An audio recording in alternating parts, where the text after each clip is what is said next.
ಈ ಸಲ ಖಂಡಿತ ಕೆಲಸ ಸಿಗುತ್ತೆ. ಇದನ್ನ ನೀನು 2 ವರ್ಷದಿಂದ ಹೇಳ್ತಿದ್ಯಾ. ಏಯ್, ನಾನು ಓದಿರೋರು 13 ಲಕ್ಷ ಜನ ಇದ್ದಾರೆ. ಎಂಪ್ಲಾಯ್ಮೆಂಟ್ ಆಫೀಸಲ್ಲಿ ಇಂಟರ್ವ್ಯೂ ನಂಬರ್ ಆರ್ಡರ್ ಪ್ರಕಾರನೇ ಬರೋದು. ಮಾಮ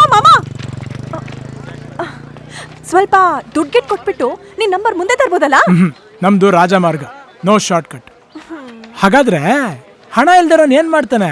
ಅವನಿಗೂ ನಿನ್ನ ಹಾಗೆ ಯಾರಾದ್ರೂ ಅತ್ತೆ ಮಗಳಿದ್ದು ನಂತರ ಪರೀಕ್ಷೆ ಬರೆದು ಕೆಲ್ಸಕ್ಕೆ ಕಾಯ್ತಾ ಇದ್ರೆ, ನಿನಗೆ ತುಂಬಾ ಅರ್ಜೆಂಟ್ ಇದ್ರೆ ನಿಮ್ಮಪ್ಪ ನೋಡ್ದಾನೆ ಕಟ್ಕೊ ಹೋಗು.